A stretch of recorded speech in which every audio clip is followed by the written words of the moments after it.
AM 560, The Answer. No Victocrats allowed. Why? Because we've got a country to save. Join me, Larry Elder, tonight starting at 7 on AM 560, The Answer. Top of the morning, Dan, and in for Amy this morning, Chicago Tribune columnist John Cass. It's been a pleasure, Dan. It's been it's always fun and illuminating, and tackling the topic, of course, that we've focused much of the week on, those awful atrocities in El Paso and Dayton, and trying to wade through the din of political babble on white supremacy and a race and banning things that we've tried to ban before and passing more redundant laws and such. Try to get to some discussions of what we know to be true and what we don't know, what we just don't know. And perhaps this is why we continue to struggle to address, and we have these sort of repetitive conversations every time one of these mass shootings occurs. Our friend Theodore Dalyrmple, who's a retired psychiatrist, prison psychiatrist for much of his career, has written a piece on the topic, one aspect of it. He's a contributing editor of City Journal as well as the Dietrich Weissman Fellow at the Manhattan Institute. His most recent book, Grief and Other Stories. Theodore Dalrymple, thanks so much for joining us. Appreciate it. Thank you. Thank you for asking me. One of the aspects that you tackled in your piece is the role of imitation, and you sort of trace back this phenomenon of mass shootings to the guy who climbed the tower at the University of Texas back in the 60s. And if you just lay out the importance or the relevance of the role of imitation. In this kind of crime, there does seem to be some clustering, so that if you get one such crime, you get another such crime shortly afterwards, or even more than one. In suicide, for example, there's been something called the Werther effect. The Sorrows of Young Werther was a novel by Goethe, and in the late 18th century, Werther, in the novel, commits suicide for unrequited love, and there was a rash of suicides of young men, of romantic young men, when they read this novel, which was extremely popular at the time. And one sees also in nowadays, if there's a suicide in a soap opera, there is a rash. There's sometimes a rash of suicide, and this effect is so well known that now people are very wary of depicting a suicide in a soap opera. So there's a kind of self-dramatization. There's a potential for self-dramatization in all this, and so when you see somebody gets wall-to-wall coverage over an extended period of time for the self-obsessed and soulless, that can be something that perhaps encourages, right? I mean, frankly, what you were describing with reference to the Goethe novel, it's one of the reasons that newspapers like the Chicago Tribune don't publish the name of suicide victims for exactly that social contagion that you're talking about. Yes. Of course, it's very difficult. I mean, it's very difficult to stop people talking about something as dramatic as this. So, but it doesn't discourage it. At least, I mean, there's only a very relatively small number of people who would be susceptible to follow suit. But it does seem that there are some, and it's very difficult to know what to do about that. Going to the University of Texas tower shooter. Yes.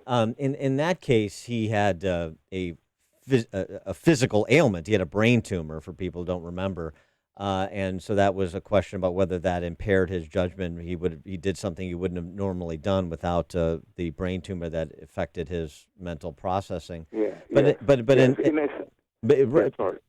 in many cases, even though mental illness is bandied about, there's no indication of mental illness. The El Paso's manifesto doesn't really provide any indication of mental illness. It provides a lot of instruction about ignorance and perhaps anger, where his anger comes from, but not mental illness. And And so just speak to that, because we saw the same thing, just one other point, we saw the same thing in the Gilroy Garlic Festival shooting in California last week, where he allegedly told one of the witnesses that to the shooting that he was really angry. And this discussion we're having about anger and mental illness and the separation or intersection between the two.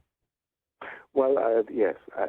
First of all, I don't think they have any recognizable major mental illness like schizophrenia, for example, because apart from anything else, they have to plan what they do, and that's not what very mentally ill people with schizophrenia they can do. There is this problem, and I don't know how one would deal with it. There's both the false positive and the false negative.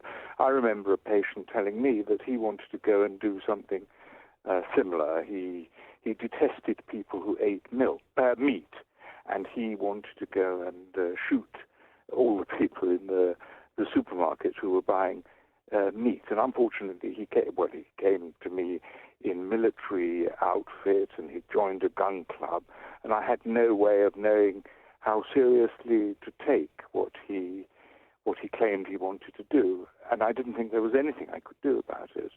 And in fact, he, as far as I'm aware, he's never done anything like that. Now there are many people like that. You can't take all the people who say they might do something like that, lock them up, and be sure that you've got all the people who might do something like this, and on the other hand, there will be people who escape your net altogether. Right, and we've seen that. They're the false negatives. Well, and in fact, yeah. the man in Texas had actually visited a psychiatrist very shortly before he killed, I think it was 16 people, and his parents as well, so 18 in total, and himself. And said that he might do such a thing. And, of course, the psychiatrist wasn't able to stop him. And so when you see these case studies, Parkland, where school officials had and local police who had visited the shooter's home many times had some indication they were dealing with somebody, at least with the potential for violence, and there were, real instances. And in the Dayton shooter, we have high school classmates coming forward and saying, what happened doesn't surprise me. We talked about this in 2010 when he had a rape list for girls in school. He had a kill list for boys in school. He had been suspended. And the El Paso shooter's mom calls local police expressing concern about her son taking possession of an AK-47 or the rifle. Do you look at those cases, even though the dynamics are somewhat different, but similar in some respects as well, and say, well, this is civil institutions failing, this is families failing, and this is government institutions failing, law enforcement and schools? Or do you look at it and say, in those circumstances, they did what they could, and there's just only so much you can do? Yes, I think there is only so much you can do, because what this kind of anecdote doesn't tell you is how many people there are who would arouse such anxiety, but who don't go on to kill and don't go on to commit these atrocities. And there are probably hundreds, if not thousands, of such people. So it's easy to be wise after the event. Unfortunately, life is lived forwards, not backwards. Yeah. Well, also just thinking about this, everybody wants to isolate, their particular area of inquiry or study, right? So some people want to talk about violent video games. Some people want to talk about marijuana and drug usage in connection with many of these mass shooters, family, the legal regime with respect to guns. Is there some sort of combination of all of these things that gets us to a sweeter spot than we presently are, in your estimation? I'm not sure there is. If you take gun control, I'm not completely against gun control, and I certainly don't think that people should take AK-47s down to the local supermarket. But I think it's a bit late for gun control, and I I don't really see that anything else that is likely to change things very much. So I'm afraid I'm a bit nihilistic about this. People say that they have an easy solution, but they don't actually say what that solution is. There was some, remarking as well as happens in this. I mean, I don't know that there's anything new here, but there's this range of topics that are covered. Also, we talk about the social fabric of society.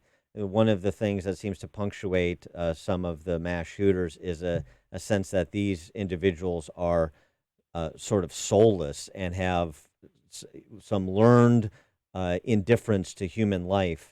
And so the conversation naturally turns to not only family structure, but community structure, spirituality. They affiliated with a faith tradition at all. How much do you direct people's attention to those areas?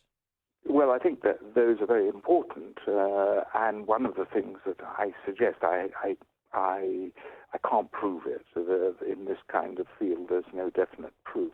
But I think that many of these people are aiming at notoriety. They're often quite intelligent people, but not, and very ambitious in some kind of way. They want to be marked out for something, but don't necessarily have the talent to be marked out for anything else. And they would rather be known for having committed a terrible crime than not known at all. And this perhaps is to be expected in a society in which fame is extremely important to people. That's why so many people seem not to be able to eat a meal now without communicating it to somebody else. Yeah. They obviously feel that they must communicate, and they must stand out. But of course it's very difficult to stand out because that requires some extra ability or some determination, which these people can't muster. In the prison in which I worked, I had contact with a man whose desire was to be the most difficult prisoner in the British prison system. And he was quite an intelligent man, but he was of this ilk. He wanted to stand out, but he didn't really have the capacity to stand out in anything useful or valuable, but wanted to stand out as being extremely difficult. He was extremely difficult. He succeeded in that, but of course it was a completely pointless goal. But many people would rather stand out for evil than just melt anonymously into a crowd. And does this also make them susceptible to a cause as well? So the El Paso shooter reads this, French white supremacist book about immigration, Yeah. and now he's committed to this cause, much like some of the Islamist terrorists that we've talked about are committed to this cause. That's the way to stand out. Well, if you look at many of, not all, of course, many of the Islamic terrorists, they led a pretty soulless and meaningless existence. Often they took part in the Sodom and Gomorrah that surrounded them, and then they suddenly have this conversion, discover meaning and purpose, and then commit their atrocities. So that's a problem. These extreme ideas, this ideology